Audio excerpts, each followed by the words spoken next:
دنیا میں جب آپ کہیں سفر کرنے کو جاتے ہیں تو آپ نقشہ دیکھتے ہیں، اچھا پہلے ہم چلیں گے تو یہ شہر آئے گا، پھر یہ شہر آئے گا، پھر اس کے بعد وہ شہر آئے گا، اور پھر جب بالکل فلاں شہر آئے گا تو ہم منزل کے قریب ہوں گے. لیکن قیامت کے بارے میں ایسا کوئی نقشہ واضح نہیں ہے ہمارے ذہن میں.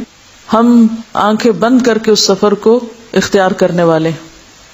تو سفر شروع کرنے سے پہلے ذرا دیکھ لیجئے، جان لیجئے کہ رستہ کہاں کہاں سے ہو کر گزرتا ہے. وہاں جانے سے پہلے اس کے حالات جاننا، وہ علم جو فریضہ ہے نا ہم پر جاننا، یہ اس میں سے ہے، کیونکہ اس سے ہمارا واسطہ پیش آنے والا ہے. تو آئیے توجہ سے سنیے. قیامت کی ابتدا نفخ صور سے ہوگی، یعنی سب سے پہلے صور پھونکا جائے گا، جس کے بارے میں رسول اکرم صلی اللہ علیہ وسلم کا ارشاد مبارک ہے، جناب اسرافیل علیہ السلام سور منہ میں لیے اپنی پیشانی جھکائے، کان اللہ کے حکم پر لگائے ہوئے ہیں. جیسے ہی اللہ تعالی حکم دیں گے وہ سور پھونکنا شروع کر دیں گے اور قیامت کا آغاز ہو جائے گا.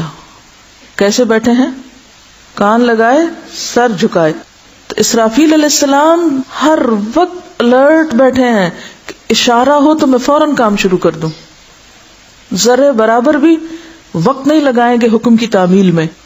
مسلم شریف کی حدیث کے مطابق یہ جمعہ کا دن ہوگا، لوگ اپنے اپنے کاموں میں مشغول ہوں گے کہ اچانک مشرق اور مغرب کے تمام لوگ ایک لمبی آواز سنیں گے جو آہستہ آہستہ اونچی ہوتی جائے گی، یعنی اس کا والیوم بڑھتا چلا جائے گا، اور یہ آواز پوری دنیا میں بیک وقت سنی جائے گی. پہلے زمانے میں تو شاید لوگوں کو یہ بات سمجھ نہ آتی، لیکن آج کے دور میں تو کمیونیکیشن اتنی ترقی کر چکی ہے کہ ایک شخص دنیا کے کسی ایک حصے میں بولتا ہے اور سیٹلائٹ کے ذریعے پورے گلوب پر اس کی آواز سنی جا سکتی.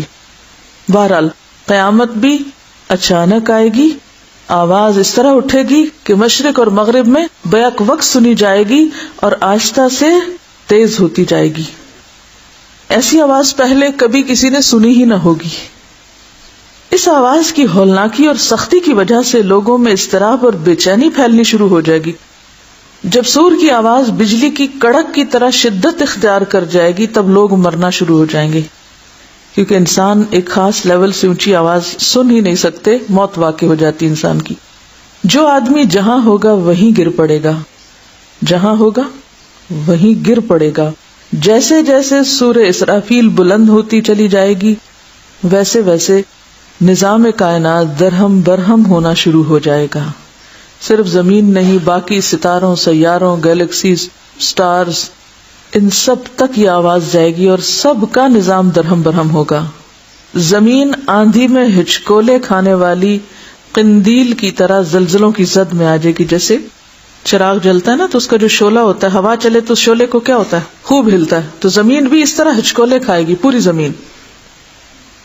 پہاڑ گرد و غبار بن کر اڑنے لگیں گے، سمندروں میں آگ بھڑک اٹھے گی، آسمان پھٹ جائے گا، سورج، چاند اور ستارے بے نور ہو جائیں گے، تمام ذی روح مخلوق، انسان، جن اور فرشتے فنا ہو جائیں گے، حتیٰ کہ ملک الموت بھی اپنی روح اللہ تعالی کے حوالے کر دیں گے. ہر جاندار اور غیر جاندار چیز فنا ہو جائے گی، صرف ایک اللہ وحدہ لا شریک کی ذات ذوالجلال والاکرام باقی رہ جائے گی. اور اللہ سبحانہ وتعالی کا یہ ارشاد مبارک پورا ہو جائے گا، کل من علیہا فان ویبقى وجہ ربک ذو الجلال والاکرام. ہر چیز جو اس زمین پر ہے فنا ہونے والی ہے اور صرف تیرے رب ذوالجلال والاکرام کی ذات ہی باقی رہنے والی ہے. جب ہر چیز فنا ہو جائے گی تو اللہ تعالیٰ اعلان فرمائیں گے، این الجبارون این المتکبرون لمن الملک اليوم. دنیا میں جبار بننے والے کہاں ہیں؟ دنیا میں بڑے بننے والے کہاں ہیں؟ آج کے روز بادشاہت کس کی ہے؟ کوئی جواب نہ دے گا. طویل سناٹے کے بعد اللہ سبحانہ وتعالی خود ہی اس سوال کا جواب ارشاد فرمائیں گے، للہ الواحد القہار.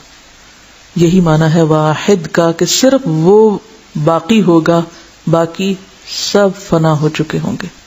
آج کے روز بادشاہی صرف ایک اللہ قہار کی ہے. مسلم شریف کی حدیث کے الفاظ یوں ہیں، انا الملک این الجبارون المتکبرون. میں ہوں بادشاہ، کہاں ہے دنیا کے جبار اور متکبر؟ ایک طویل مدت جس کا علم اللہ سبحانہ وتعالی کو ہے سکوت اور سناٹے میں گزر جائے گی، خاموشی، پن ڈراپ سائلنس. پھر جب اللہ تعالیٰ چاہیں گے نئے سرے سے آسمان، زمین اور فرشتوں کو پیدا فرمائیں گے. نئی زمین میں عمارتوں، درختوں، پہاڑوں اور سمندروں کا نام نشان تک نہیں ہوگا، بلکہ وہ سفید، ہموار اور چٹیل میدان ہوگی جو اپنے رب کے نور سے خوب روشن ہو جائے گی، بالکل سفید شیٹ کی طرح، اسٹریٹ، ہموار اور چمکدار. انسانوں کو دوبارہ پیدا کرنے کے لیے آسمان سے ایک بارش نازل ہوگی جس کے نتیجے میں ہر انسان کی ریڑھ کی ہڈی سے پورا انسانی ڈھانچہ تیار ہو جائے گا. یعنی ریڑھ کی ہڈی اسی طرح گرو کرنے لگے گی جیسے ایک بیج گرو کرتا ہے. ایک بیج سے پورا درخت بنتا ہے نا، اسی طرح ریڑھ کی ہڈی سے پورا جسم دوبارہ گرو کر جائے گا اور اس پر گوشت پوست بھی چڑھا دیا جائے گا. اس کے بعد جناب اسرافیل علیہ السلام کو دوسری مرتبہ سور پھونکنے کا حکم دیا جائے گا اور تمام انسان ننگے پاؤں، ننگے بدن اور بے ختنہ اٹھ کھڑے ہوں گے. کسی کے پاس کوئی لباس نہ ہوگا، جس طرح ماں کے پیٹ سے پیدا ہوئے تھے. حضرت عائشہ کو جب یہ بات پتہ چلی تو انہوں نے کہا کہ ہائے، ہمارے لباس نہیں ہوگا، پھر لوگ ہمیں دیکھیں گے نہیں. فرمایا کوئی کسی کو نہیں دیکھے گا، ہر ایک کے اوپر ایسی مصیبت آئی ہوگی، لِكُلِّ امْرِئٍ مِّنْهُمْ يَوْمَئِذٍ شَأْنٌ يُغْنِيهِ، کہ وہ اسے دوسرے سے بے نیاز کر دے گی، اس کی اپنی حالت ایسی افراتفری ہوگی. اور اللہ تعالیٰ کا یہ فرمان بھی پورا ہو جائے گا، وَلَقَدْ جِئْتُمُونَا فُرَادَا كَمَا خَلَقْنَاكُمْ أَوَّلَ مَرَّةٍ، تم لوگ اکیلے اکیلے ہمارے پاس حاضر ہو گئے جس طرح ہم نے تمہیں پہلی مرتبہ پیدا کیا تھا. اب وہاں ہر شخص اکیلا ہو جائے گا، حالانکہ لوگوں کا ایک جمع غفیر ہوگا. اولین و آخرین جمع ہوں گے، اس کے باوجود انسان تنہا ہوگا. سب سے پہلے رسول اکرم صلی اللہ علیہ وسلم اپنی قبر مبارک سے اٹھیں گے، پھر حضرت عیسیٰ علیہ السلام اور دیگر انبیاء کرام، شہداء، صلحاء، فضلاء اور اہل ایمان اٹھیں گے، پھر فساق، فجار اور پھر کفار و مشرکین. واللہ اعلم بالصواب. قبروں سے کافر، مشرک، فاسق اور فاجر لوگ اپنے اپنے اعمال کے مطابق اٹھیں گے. یعنی جب لوگ اٹھ رہے ہوں گے بغیر لباس کے تو ان کا حال کیا ہوگا؟ ہر شخص اپنے اعمال کے رنگ میں رنگا ہوا ہوگا. کوئی اندھا جو دنیا میں اندھا بن کے رہا بغیر سوچے سمجھے زندگی بسر کی، کوئی بہرا جس نے حق سنا ہی نہیں یہاں، کوئی لنگڑا، کوئی چیونٹی کی شکل میں جو متکبر ہوں گے، کوئی سر کے بال اٹھے گا، یعنی سر نیچے ٹانگے اوپر. کافر اس غیر متوقع زندگی کے مناظر دیکھ کر شدید خوف اور دہشت کی کیفیت میں مبتلا ہوں گے. تو یہ کیا؟ آپ ذرا سوچئے کہ اگر یکایک ایسا سین آپ کو نظر آئے تو حال کیا ہوگا کہ یہ کیا ہو رہا ہے؟ آنکھیں پتھرائی ہوئی ہوں گی، دل کانپ رہے ہوں گے، کلیجے منہ کو آئے ہوں گے. کوئی غم گسار اور مددگار نہ ہوگا، نہ ہی کوئی کسی دوسرے کی طرف دیکھنے یا دھیان دینے والا ہوگا. اہل ایمان بھی اپنے اپنے ایمان اور اعمال کے مطابق قبروں سے اٹھیں گے. شہید اپنی شہادت کے تازہ بہتے ہوئے خون کے ساتھ اٹھے گا. حالت احرام میں فوت ہونے والا حاجی تلبیہ پکارتے ہوئے اٹھے گا، لبیک اللہم لبیک کہتے ہوئے اٹھے گا. اہل ایمان کے لیے دوبارہ زندگی خلاف توقع نہیں ہوگی. ان کو پتا ہوگا کہ یہ ہمیں بتایا جا چکا ہے، ایسا تو ہونا ہی تھا. لہٰذا ان پر خوف اور دہشت کی وہ کیفیت طاری نہیں ہوگی جو کفار اور مشرکین پر ہوگی، کیونکہ ان کے لیے سب کچھ ان ایکسپیکٹڈ ہوگا. انہوں نے کبھی زندگی میں سوچا ہی نہیں، انہیں پتہ ہی نہیں تھا کہ یہ بھی ہونا ہے. تو قصوروار کون ہے؟ جن کے پاس یہ ساری معلومات ہیں اور وہ ان تک نہیں پہنچاتے. قبروں سے اٹھتے ہی ہر انسان پر 2 فرشتے مقرر کر دیے جائیں گے. اب آپ سوچئے کہ اٹھا ہوا شخص نمبر 1 اپنے عمل کے مطابق ہے، نمبر 2 بے لباس ہے، نمبر 3 دل کی کیفیت بھی عمل کے مطابق ہے، اور پھر ابھی اٹھ کے کھڑا نہیں ہوا کہ 2 فرشتوں نے آ پکڑا جو اسے میدان حشر میں پہنچا دیں گے. یاد رہے ملک شام کا علاقہ میدان حشر ہوگا. لوگوں کو اپنی اپنی قبروں سے اٹھ کے وہیں پہنچنا ہوگا. کوئی کہیں بھی مرا ہوگا دفن ہوگا، وہاں سے سب چل کے وہاں پہنچیں گے. کفار میں سے جو لوگ اپنی قبروں سے اندھے اٹھیں گے وہ ٹھوکریں کھاتے گرتے پڑتے وہاں پہنچیں گے. جو لوگ چیونٹیوں کے جسم میں اٹھیں گے وہ لوگوں کے پاؤں تلے روندے اور کچلے جا رہے ہوں گے. جو سر کے بل اٹھیں گے وہ انتہائی ذلت اور رسوائی کے ساتھ یہ سفر طے کریں گے. بعض کافروں کو آگ ہانک کر میدان حشر میں لے جائے گی. کافر جہاں کہیں تھک کر رکیں گے آگ بھی رک جائے گی, جہاں چلیں گے آگ بھی ان کے ساتھ چلنا شروع کر دے گی.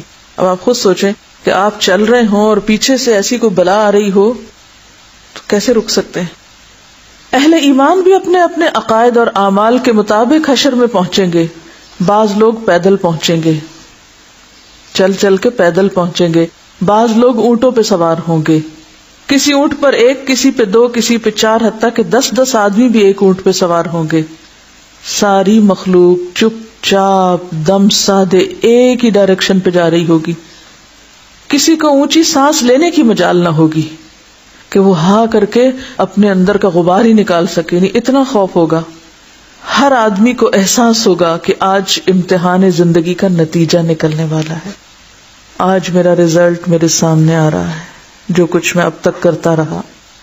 جب ساری مخلوق میدان حشر میں پہنچ جائے گی تو اعلان کیا جائے گا وَامْتَازُوا الْيَوْمَ أَيُّهَا الْمُجْرِمُونَ, مجرموں آج کے روز تم نیک لوگوں سے الگ ہو جاؤ, الگ الگ ہو جاؤ. پہلے سب اکٹھے ہوں گے, پھر سب کو الگ کر دیا جائے گا. سب لوگ الگ الگ گروہوں میں تقسیم کر دیے جائیں گے. غرضے کے میدان حشر میں اہل ایمان کی جائے قیام الگ ہوگی, کافروں, مشرکوں, منافقوں, فاسقوں اور فاجروں کا ٹھکانہ الگ الگ الگ. وَامْتَازُوا الْيَوْمَ أَيُّهَا الْمُجْرِمُونَ. میدان حشر میں لوگ ننگے پاؤں اور ننگے بدن ہوں گے. سورج 1 میل کے فاصلے سے آگ برسا رہا ہوگا, سورج قریب آ جائے گا. زمین دہک رہی ہوگی, جسم سورج کی آگ میں جل رہے ہوں گے. زمین پر پاؤں رکھنے مشکل ہوں گے. تپتی دھوپ میں پاؤں رکھنا کتنا مشکل ہوتا ہے زمین پہ. دور دور تک کہیں سایہ نظر نہ آئے گا.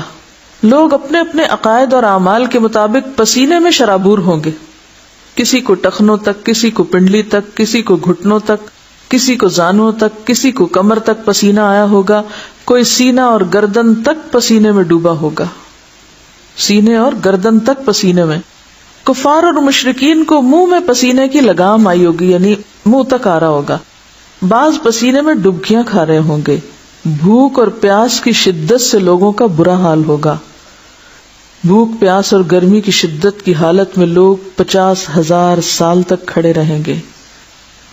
تنگ آ کر اللہ تعالیٰ سے دعا کریں گے, یا اللہ ہمیں اس مصیبت سے نجات دلا, خواہ جہنم میں بھیج دے. دیکھیے جنت اور جہنم بعد میں ہے, لیکن میدان حشر میں بذات خود کھڑے ہونا ایک الگ مصیبت کی بات ہے. ہاں اگر آپ نیک ہیں, اچھے عمل کرنے والے ہیں, آپ کو عرش الہی کا سایہ نصیب ہو سکتا ہے. لیکن وہ ان لوگوں کو نہیں نصیب ہوگا جنہوں نے وہ عمل کیے ہی نہیں ہوں گے. اب یہ تو نہیں ہو سکتا نا, ایک شخص نے کام کیا نہیں اور وہ کہ مجھے بھی وہ سایہ دے دو, میں بھی وہاں جانا چاہتا ہوں. آپ نے ٹکٹ لیا ہی نہ اور آپ کہیں مجھے بھی انٹر ہونا ہے. دنیا میں تو ایسا نہیں ہوتا, تو وہاں کیسے ہوگا؟ یہ طبرانی کی روایت ہے کہ جس میں آتا ہے کہ یا اللہ ہمیں اس مصیبت سے نجات دے, خواہ جہنم میں بھیج دے. یاد رہے آج سورج کا ہماری زمین سے فاصلہ 9,30,00,000 میل ہے. اس کے باوجود جون جولائی میں زمین اس قدر گرم ہو جاتی ہے کہ 1 منٹ کے لیے اس پر ننگے پاؤں کھڑے ہونا مشکل ہوتا ہے. تو سوچئے کہ اس روز پھر زمین کا حال کیا ہوگا جب سورج بھی اتنا قریب آ جائے گا. اب لوگ بے حد تنگ ہو رہے ہوں گے. لاچار ہو کر لوگ حضرت آدم علیہ السلام کی خدمت میں حاضر ہوں گے. عرض کریں گے اللہ تعالیٰ نے آپ کو اپنے ہاتھ سے بنایا, اپنی روح پھونکی, فرشتوں سے سجدہ کروایا, جنت میں جگہ دی, آج آپ ہمارے لیے سفارش کرا دیں کہ اللہ تعالیٰ حساب شروع کر کے ہمیں حشر کی تکلیف سے نجات دے. حضرت آدم فرمائیں گے آج میرا رب اس قدر غصے میں ہے کہ اس سے پہلے کبھی نہ ہوا اور نہ آئندہ ہوگا. تو سب سے زیادہ غضبناک اللہ تعالیٰ کس دن ہوں گے؟ حشر کے دن. نہ اس سے پہلے کبھی اور نہ اس کے بعد. وہ کہیں گے مجھ سے جنت میں اللہ تعالیٰ کی نافرمانی ہو گئی تھی, جس کی وجہ سے مجھے اپنی جان کی فکر ہے, لہذا میں سفارش نہیں کر سکتا, تم لوگ نوح علیہ السلام کے پاس چلے جاؤ. وہ نوح علیہ السلام کی خدمت میں حاضر ہوں گے اور اپنا مدعا بیان کریں گے. نوح علیہ السلام بھی یہی کہیں گے آج میرا رب اتنے غصے میں ہے کہ اس سے پہلے کبھی اتنا غصہ میں نہ آیا اور نہ اس کے بعد آئے گا. میں نے دنیا میں اپنی قوم کے لیے بد دعا کی تھی جس کے نتیجے میں وہ ہلاک ہوئی. آج مجھے اپنی جان کی فکر ہے, میں سفارش نہیں کر سکتا.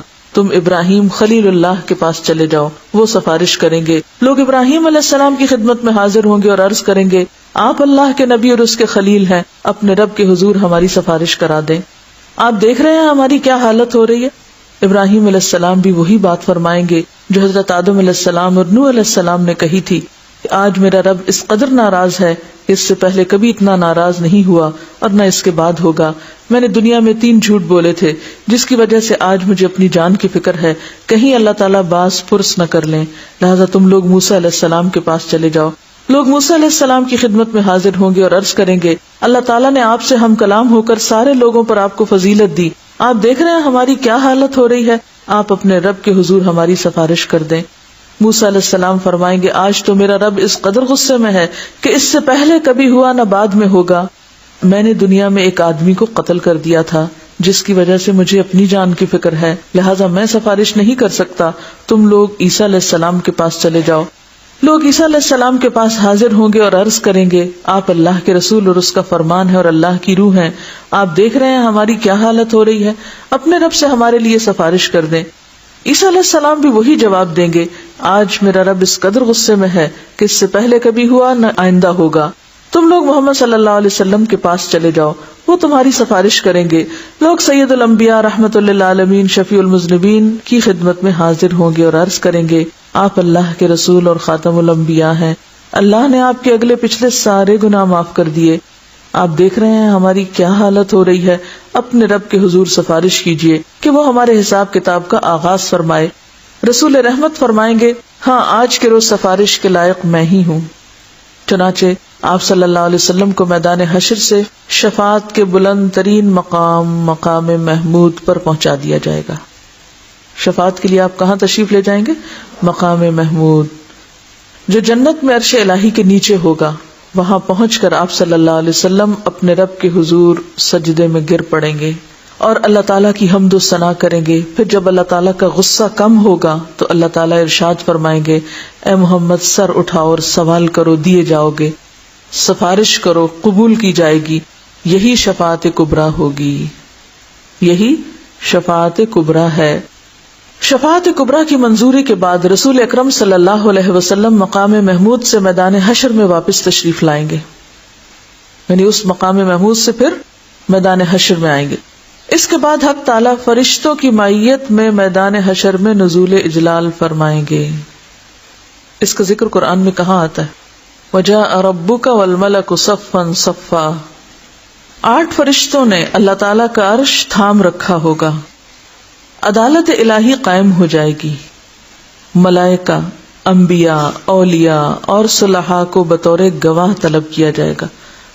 وَأَشْرَقَتِ الْأَرْضُ بِنُورِ رَبِّهَا وَوُضِعَ الْكِتَابُ وَجِيءَ بِالنَّبِيِّينَ وَالشُّهَدَاءِ وَقُضِيَ بَيْنَهُمْ بِالْحَقِّ وَهُمْ لَا يُظْلَمُونَ۔ اب آپ دیکھیے کہ عدالت لگی، امیجنیشن سے بھی کام لیجئے، آپ کہاں سے اٹھے تھے، کس حالت میں کہاں جا پہنچے، اور اب وہاں پر عدالت لگ گئی۔ کبھی عدالت جانے کا اتفاق ہوا ہو، کبھی ٹیلی ویژن پر دیکھا ہو کچھ منظر، تو ایک عجیب سی ہیبت ہوتی ہے۔ اب یہاں پر آپ دیکھیے کہ عدالت لگ چکی ہے، فرشتوں کو حکم ہوگا کہ وہ لوگوں میں ان کے نامہ اعمال تقسیم کر دیں۔ اب یہ جو ترتیب ہے کہ نامہ اعمال کب ملیں گے، ہم سمجھتے ہیں ہم وہ اٹھیں گے سو کے اور وہ جلدی سے کوئی لے آئے گا، یہ لے لو اپنی کتاب اور ہم اس کو بس لے کے چل پڑیں گے۔ یہ ترتیب نہیں پتا کہ کون سی چیز کہاں ملے گی اور کب کیا کام ہوگا، یہ ترتیب جاننا بے حد ضروری ہے۔ سب لوگ آ کھڑے ہوئے ہیں، اب فیصلہ ہونے لگا ہے۔ اس سے پہلے کیا کہا جائے گا؟ اعمال نامے اب تقسیم کر دیے جائیں۔ اہل ایمان کو سامنے کی طرف سے دائیں ہاتھ میں نامہ اعمال دیا جائے گا، کفار و مشرکین کو پشت کی طرف سے بائیں ہاتھ میں نامہ اعمال دیا جائے گا۔ اعمال نامے پہ نظر ڈالتے ہی ہر آدمی کے سامنے اس کی ساری زندگی کا کچا چٹھا سامنے آ جائے گا، جو کچھ اب تک آپ نے کیا ہے اور جو آئندہ زندگی میں موت تک کریں گے، وہ سارا کچھ اس کتاب میں لکھا ہوا ہوگا۔ سوچیں آپ کے دن اور راتیں کہاں گزرتی ہیں اور کیسے گزرتی ہیں۔ یہی البم ہے جس کی تصویریں کل آپ کے سامنے آئیں گی۔ بھولے بسرے ماضی کی ساری یادیں تازہ ہو جائیں گی، اہل ایمان کے روشن چہرے کچھ اور بھی روشن اور تر و تازہ ہو جائیں گے، اور وہ خوشی خوشی دوسروں کو اپنا نام اعمال دکھائیں گے. اب جان میں جان آئے گی. جب اچھے اچھے کام جن لوگوں نے کیے ہوں گے وہ فوراً شیئر کرنا شروع کر دیں گے. ہاں اقرؤ کتابیہ، لوگوں آؤ میرا نام اعمال پڑھو. کیا واقعی ہمارے اعمال ایسے ہیں دنیا میں کہ جو ہم کہیں بھی رکھ سکتے ہو، کسی کو بھی دکھا سکتے ہو؟ اگر آج دنیا میں ہم ایسے کام کرتے ہیں نا جو ہم کسی کے سامنے نہیں کر سکتے، یہ کسی کو دکھا نہیں سکتے، تو یاد رکھیے قیامت کو بھی نہیں دکھا سکیں گے. اپنے آپ سے سوال کیجیے، کیا میرے عمل ایسے ہیں کہ میں دوسروں کو دکھا سکوں؟ وہ کتنے کام ہیں کہ جن کو کرتے ہوئے مجھے یہ ڈر لگتا ہے ہائے کسی نے دیکھ لیا تو پھر کیا ہوگا، کسی کو پتا چل گیا تو کتنی بےزتی ہوگی. ڈرتے بھی ہیں تو صرف دنیا کے لیے اور صرف دنیا کی حد تک، کبھی نہیں سوچتے کہ وہاں کیا بنے گا. کفار و مشرکین کے چہروں کی سیاہی میں کچھ اور اضافہ ہو جائے گا. اور چہروں کی سیاہی کے بارے میں پیچھے آیت پڑھ چکے نا آپ. جو لوگ تفرقہ بازی کا شکار ہوں گے اور جو حق آنے کے بعد بھی ضد اور عناد کا شکار رہیں گے، ذلت ان کے چہروں پہ چھا جائے گی. حسرت و ندامت سے وہ اپنے ہاتھوں کو چبائیں گے اور کہیں گے کاش میں اپنا نامہ اعمال نہ دیا جاتا. یا لیتنی لم اوت کتابیہ ولم ادری ما حسابیہ، کاش مجھے نہ پتا ہوتا یہ حساب کتاب کیا چیز ہے. کفار و مشرکین بار بار اپنے نامہ اعمال کو دیکھیں گے اور تعجب سے کہیں گے یہ کیسا عجیب و غریب نامہ اعمال ہے جس میں ہر چھوٹا اور بڑا عمل لکھا ہوا موجود ہے. یا ویلتنا ما لہذا الکتاب لا یغادر صغیرۃ ولا کبیرۃ الا احصاها. یہ کیا ہوا، کوئی بات بھی نہیں چھٹی، کوئی بات بھی. اعمال ناموں کی تقسیم کے بعد سوال جواب کا سلسلہ شروع ہوگا. اللہ تعالیٰ جس جس سے چاہیں گے بغیر کسی ترجمان کے براہ راست سوال کریں گے. اللہ تعالیٰ ڈائریکٹ پوچھیں گے. سب سے پہلے مشرکوں سے پوچھا جائے گا کہ انہوں نے شرک کیوں کیا. مشرک جواب دیں گے، انکار کریں گے، اللہ کی قسم کھا کے کہیں گے ہم نے تو کبھی شرک نہیں کیا. واللہ ربنا ما کننا مشرکین. شرک اس کائنات کا سب سے بڑا جھوٹ ہے. تو جھوٹے لوگ قیامت کے دن پھر جھوٹ بولیں گے کہ ہم نے تو ایسا کیا ہی نہیں. اللہ تعالیٰ کرام کاتبین کو گواہی کے لیے بلائیں گے. جو فرشتے انہیں دیکھتے تھے یہ سب کرتے انہیں بلائیں گے. وہ مشرکوں کے شرک کی گواہی دیں گے، لیکن مشرک پھر انکار کر دیں گے. شرک سے بھرپور کرام کاتبین کا تیار کیا ہوا نامہ اعمال ان کے سامنے رکھا جائے گا. مشرکین اس سے بھی انکار کر دیں گے، وہ کہیں گے نہیں ہم نے یہ نہیں کیا. پھر اس دور کے انبیاء، علماء یا اولیاء کو گواہی کے لیے بلایا جائے گا تو وہ ان کے شرک کی گواہی دیں گے، لیکن مشرک اس سے بھی انکار کر دیں گے. پہلے اللہ تعالیٰ کس سے پوچھیں گے؟ خود ان سے. ان کے انکار پر کس سے پوچھیں گے؟ کرام کاتبین سے. ان کے انکار پر کس سے پوچھیں گے؟ یہ اتنا پوچھنے کی اور اس کی ضرورت کیا ہے؟ تاکہ انصاف کے تقاضے پورے کیے جائیں، حجت تمام کی جائے، کوئی یہ نہ کہہ سکے کہ نہیں ہم پہ تو ظلم ہو گیا. پھر وہ جگہ لائی جائے گی جہاں شرک کیا جاتا تھا، یعنی وہ بت، وہ زمین، وہ علاقہ جہاں لوگ جمع ہو کے شرک کرتے تھے وہ سامنے لایا جائے گا. یعنی زمین کی گواہی، وہ بھی مشرکوں کے خلاف شرک کی گواہی دے گی، وہ پھر بھی انکار کر دیں گے. اور اللہ تعالیٰ سے مخاطب ہو کر کہیں گے یا اللہ کیا تو نے اپنے بندوں کو ظلم سے پناہ نہیں دی؟ اللہ تعالیٰ فرمائیں گے ہاں میں نے اپنے بندوں کو ظلم سے پناہ دی ہے. مشرک کہیں گے آج ہم اپنی ذات کے علاوہ کسی دوسرے کی گواہی نہیں مانتے، یہ سارے جھوٹے ہیں، ہم کسی کی بات نہیں مانتے، ہم صرف خود ہی ہماری گواہی کافی ہے. اب وہ چرب زبانی کرنا چاہیں گے تو اللہ تعالیٰ ان کی زبانوں پہ مہر لگا دیں گے. الیوم نختم علی افواہہم، اور ان کے اعضاء کو بولنے کا حکم دیں گے. تب مشرکوں کے اعضاء گواہی دیں گے کہ ہاں واقعی یہ شرک کرتے تھے، اور یوں ان پر جہنم واجب ہو جائے گی. یعنی صرف زبان بند کر کے انسان کے جسم کو روح کھا لے تک بولیں گے یہ مجرم ہے. کیونکہ مشرک کسی کی گواہی ماننے کو تیار نہیں، وہ کہیں گے ہم صرف اپنی گواہی لاتے ہیں. تو اپنی گواہی منہ سے نہیں، اب عمل سے تمہارے اعضاء بتائیں گے، اور اعضاء خلاف بولنا شروع کر دیں گے. مشرک اپنے اعضاء کو لان تان کریں گے کہ ہم تو تمہیں جہنم سے بچانے کی کوشش کر رہے تھے. جواب میں اعضاء کہیں گے جس اللہ نے تمہیں گویائی کی قوت دی اس نے ہمیں بولنے کا حکم دیا، ہم کیسے انکار کر سکتے تھے. انطقنا اللہ الذی انطق کل شیء. ایک منافق سے اللہ تعالیٰ سوال کریں گے کیا میں نے تجھے دنیا میں عزت، حکومت، اہل و عیال، مال و دولت نہیں دیا تھا؟ وہ عرض کرے گا کیوں نہیں یا اللہ، سب کچھ دیا تھا۔ اللہ تعالیٰ دوسرا سوال پوچھیں گے کیا تجھے یقین تھا کہ قیامت آئے گی؟ اور اللہ تعالیٰ کے سامنے جواب دہی ہوگی۔ منافق کہے گا ہاں رب مجھے پورا یقین تھا، میں نے تیرا کلمہ پڑھا، تیری کتاب پر ایمان لایا، تیرے رسول پر ایمان لایا، نماز پڑھی، روزے رکھے، زکوٰۃ دی۔ یہ منافقین یہ سب کام کرنے والے ہوں گے۔ منافق اپنی تعریفیں کرنے میں پورا زور صرف کر دے گا، جیسے ہم دنیا میں اپنے نیک اعمال کو خوب خوب بیان کر رہے ہوتے ہیں۔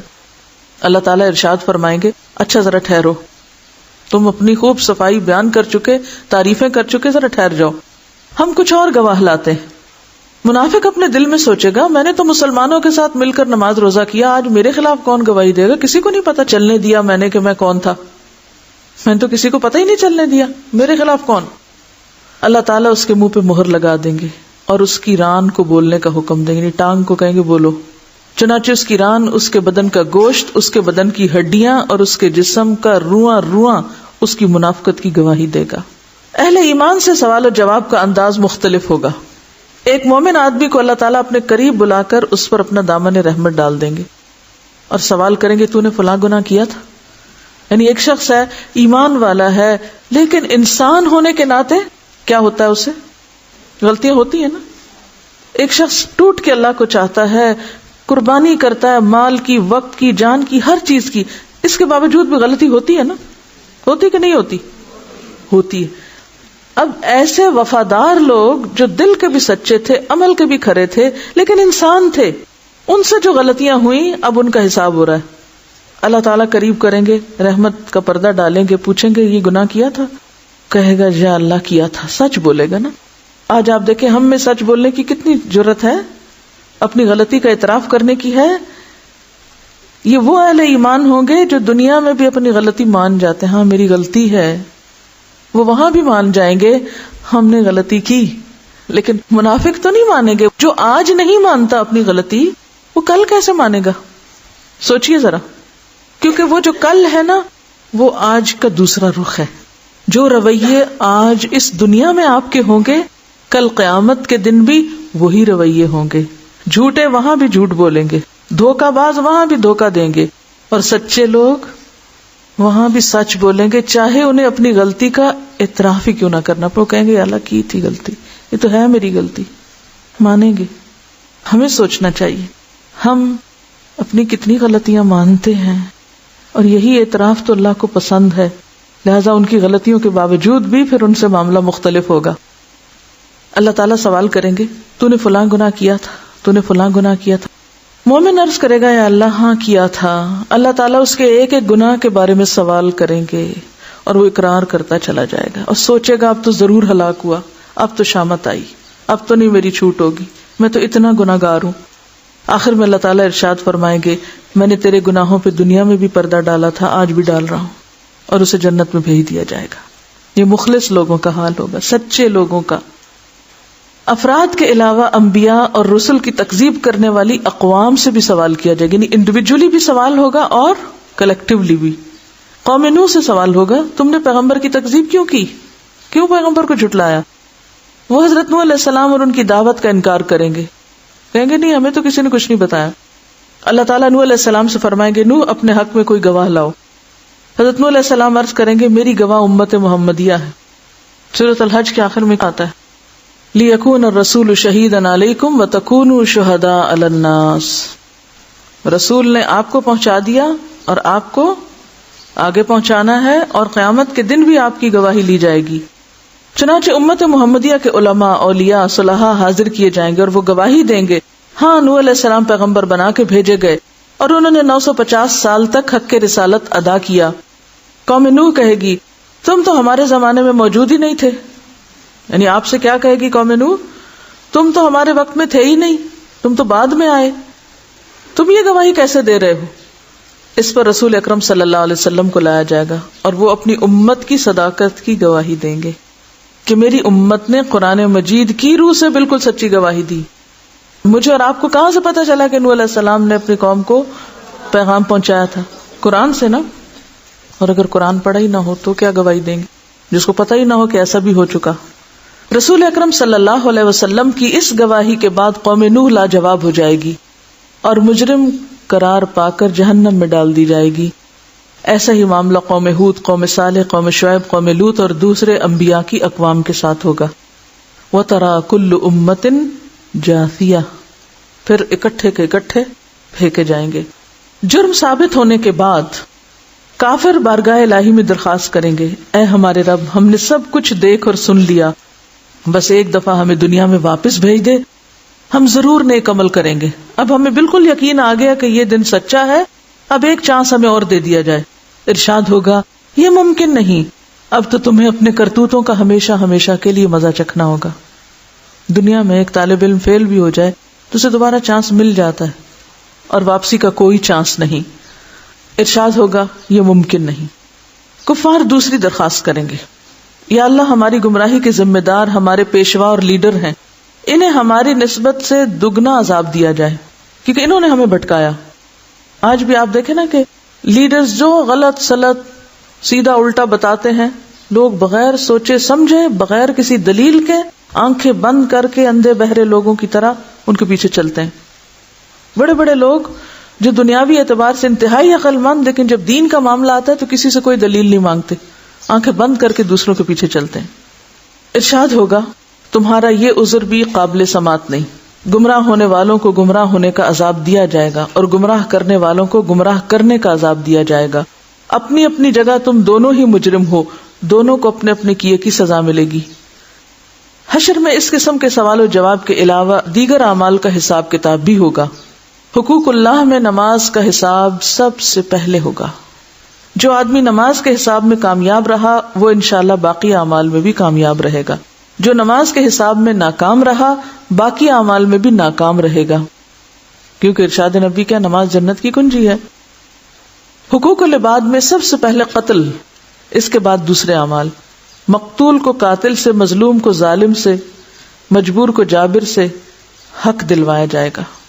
اللہ تعالیٰ اعلان فرمائیں گے، میں بادشاہ ہوں اور حقوق دلوانے والا ہوں۔ آج کوئی جہنمی اس وقت تک جہنم میں نہیں جا سکتا جب تک کسی جنتی کو اس کا حق نہ دلوا دوں، اور کوئی جنتی اس وقت تک جنت میں نہیں جا سکتا جب تک کسی جہنمی کو اس کا حق نہ دلوا دوں۔ کیا معنی اس کا؟ یعنی ایک شخص کو جہنم میں جانا تھا لیکن اس کے اوپر حق تھا کس کا؟ ایک جنتی کا۔ اب کیا ہے، کیسے ہوگا یہ کہ جہنم میں جانے والا اس جنتی کے حصے کے بھی گناہ لے کے مزید سزا بھگتے گا اور اس کا درجہ بلند ہو جائے گا۔ اور اسی طرح ایک شخص جنت میں جا رہا تھا اور دوسرا جہنم میں، جنت والے نے کس کا حق مارا ہوا تھا؟ جہنم والے کا۔ اب کیا ہوگا، جنت والے کے عمل لے کے جہنم والے کو دیے جائیں گے۔ اب جہنم والا اگرچہ جہنم سے نہ بھی نکلے لیکن اس کا عذاب کم ہو جائے گا اس وجہ سے، اور جنت والے کا درجہ نیچے ہو جائے گا۔ لیکن ہم حقوق العباد کے معاملے میں کتنے بے پرواہ ہیں۔ ہم سمجھتے ہیں جس کا مرضی مذاق اڑا لیں، جس کی مرضی غیبت کر لیں، جس کو چاہیں ذلیل کر دیں، جس کے ساتھ جو زیادتی چاہیں کر لیں، ماں باپ کا کہنا نہ مانیں، ان کی کوئی عزت نہ کریں، بہن بھائیوں کا کوئی خیال نہ کریں، تو کوئی فرق نہیں پڑتا۔ کیا ہوگا؟ نہیں، آپ چاہے جنت میں بھی جا رہے ہوں اور دوسرا جس کا آپ نے حق مارا وہ جہنم میں بھی جا رہا ہو تو بھی کیا کرنا ہوگا؟ اس کو اس کا حق دینا ہوگا۔ حقوق کا معاملہ بہت سخت معاملہ ہے، معمولی نہیں ہے۔ چھوٹے سے چھوٹے ظلم اور معمولی سے معمولی زیادتی کا حق بھی اللہ تعالیٰ حقدار کو دلوا کے چھوڑیں گے۔ اگر ہمیں یہ احساس ہو جائے تو میں سمجھتی ہوں ہماری ساری زندگی لوگوں سے معافی مانگتے گزر جائے کہ میں نے تمہارے حق میں اگر کچھ بھی کیا ہو تو پلیز معاف کر دو، اور معافی مانگنے سے پہلے تو ہم یہ خیال کریں کہ ہمارے سے کسی کو تکلیف ہی نہ پہنچے۔ کتنے کانشیس ہو جائیں، کتنے محتاط ہو جائیں۔ یہ ساری زیادتیاں اور ظلم صرف اس وقت ہوتے ہیں جب ہمیں خدا کا خوف نہیں ہوتا، آخرت کے حساب کا فکر نہیں ہے۔ ہم سمجھتے کوئی بات نہیں، اس نے بھی تو یہ کیا تھا۔ اگر کسی نے پیلو کی ٹہنی کے برابر کسی کا حق غصب کیا ہوگا، پیلو کی ٹہنی جیسے ایک مسواک ہوتا ہے، اتنا سا بھی اگر کسی کا حق مارا، یعنی آپ نے کسی کی مسواک چوری کر لی مثلا، اسی بات سے سمجھے، بغیر اس کی اجازت کے وہ لے کے آپ غائب، یا کسی کی بے عزتی کی ہوگی تو اللہ تعالیٰ اس کا بدلہ بھی دلوائیں گے۔ اگر کسی نے کسی جانور پر ظلم اور زیادتی کی ہوگی، جانور پہ، کسی بلی کو بھوکا رکھا، کسی اور جانور کو ستایا، اس جانور کا بدلہ بھی اللہ تعالیٰ لے کر چھوڑیں گے۔ حتیٰ کہ اگر کسی جانور نے کسی جانور پر ظلم کیا ہوگا تو ان جانوروں کو بھی ایک دوسرے سے حقوق دلوانے کے لیے زندہ کیا جائے گا. مظلوم جانور کو ظالم جانور سے بدلہ دلوایا جائے گا. اس کے بعد انہیں دوبارہ مرنے کا حکم دے دیا جائے گا. یعنی ایک حدیث میں آتا نا کہ بے سینگ بکری کو اگر سینگ والی بکری نے ٹکر ماری ہوگی تو قیامت کے دن دونوں کو اٹھایا جائے گا, اور جس نے ٹکر کھائی ہوگی اسے سینگ دیے جائیں گے اور کہا جائے گا اس کو ٹکر اب مارو. جب وہ بدلہ لے چکے گی پھر سب کو ختم کر دیا جائے گا.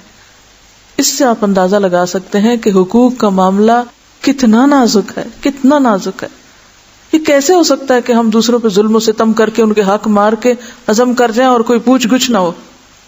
بدلہ یا حقوق کی ادائیگی نیکیوں کے ساتھ ہوگی, یعنی انسانوں کی. ظاہر ہے جانوروں کی تو نیکیاں نہیں, ان کے تو پھر آمنے سامنے کرا جائے گا ان کو. ظالم نے مظلوم پر جتنا ظلم کیا ہوگا اس کے برابر اس کی نیکیاں لے کے مظلوم کو دے دی جائیں گی. اگر ظالم کے نامہ اعمال میں نیکیاں نہیں ہوگی تو پھر مظلوم کے گناہ ظالم کے سر پہ ڈال دیے جائیں گے. حقوق لینے اور دینے کے بعد تمام انسانوں کے نامہ اعمال اپنی آخری شکل میں وزن ہونے کے لیے تیار ہو جائیں گے. یعنی اب وزن شروع ہوگا. آپ کے ذہن میں کیا ہے, ادھر نامہ اعمال ملے گا, ادھر شاید کہیں وہ مشین رکھی ہوگی تو ساتھ ساتھ تلتا جائے گا. نہیں, حساب پہلے ہوگا, پوچھ گچھ پہلے ہوگی, لین دین پہلے کروا لیا جائے گا, اب تول ہوگا. اس سے پہلے اگر تول ہو جائے تو اس کا کیا فائدہ, کیونکہ ابھی تو آپ کو اوروں سے بھی بہت کچھ لینا ہے اور اوروں کو بہت کچھ دینا بھی ہے. وہ نامہ اعمال اٹھ کے جو آپ کو پکڑایا گیا تھا وہ ابھی سارا آپ کا نہیں ہے. ایک شخص پہاڑ جتنی نیکیاں لے کے وہ بھی خوش ہو رہا ہوگا کہ بہت کچھ ہے میرے پاس, لیکن جب حساب کتاب شروع ہو تو پتا چلے گا اتنا لوگوں پہ ظلم ڈھایا ہوا ہے کہ وہ تو سارا انہی کے پاس چلا گیا. اب وہ تول کے اوپر کیا آئے گا. تو اب آپ دیکھیے یہ ساری باتیں جو بتائی جا رہی ہیں یہ کھیل تماشا نہیں ہے, یہ ایسا ہوگا. جب تک ہمارا یہ یقین پختہ نہیں ہوتا ہمارے عمل درست نہیں ہو سکتے, ہماری زبانوں کی اصلاح نہیں ہو سکتی, ہم ایک دوسرے کے معاملے میں محتاط نہیں ہو سکتے.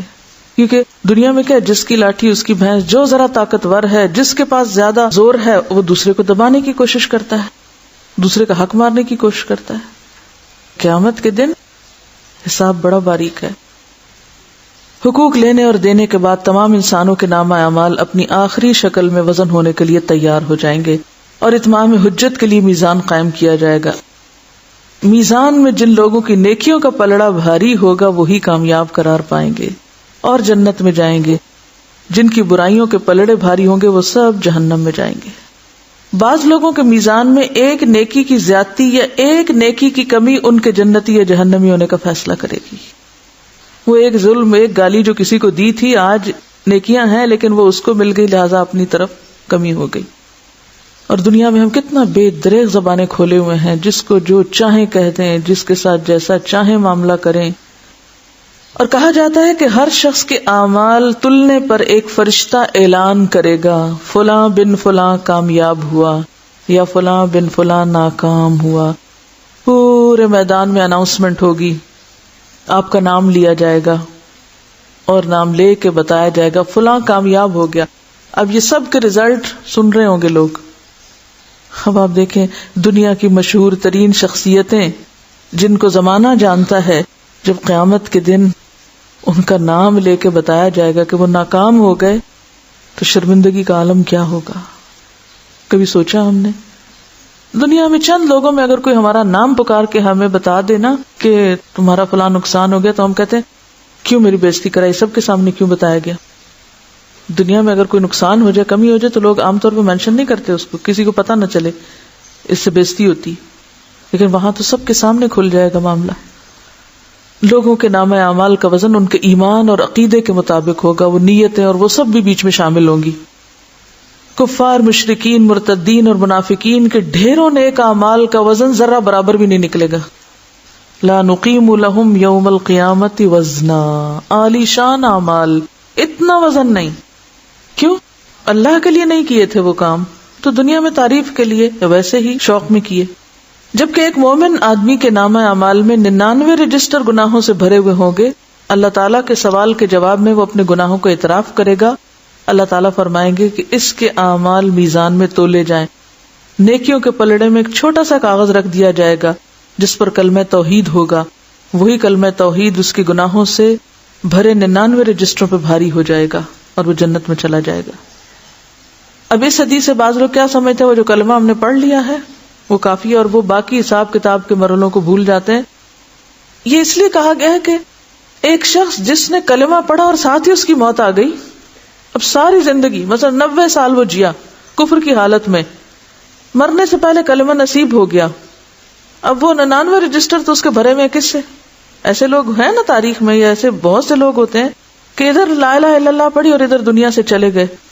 یعنی اس حدیث کا مطلب یہ نہیں ہے کہ انسان جان بوجھ کے غلط کام کرتا رہے اور کہ میں نے کلمہ پڑھ رکھا ہے، نہیں. یعنی ایک شخص جس نے سچے دل سے ابھی اسلام قبول کیا تھا، پچھلی ساری زندگی کفر شرک میں گزری، لیکن آئندہ ایک نیکی کرنے کا موقع نہیں ملا.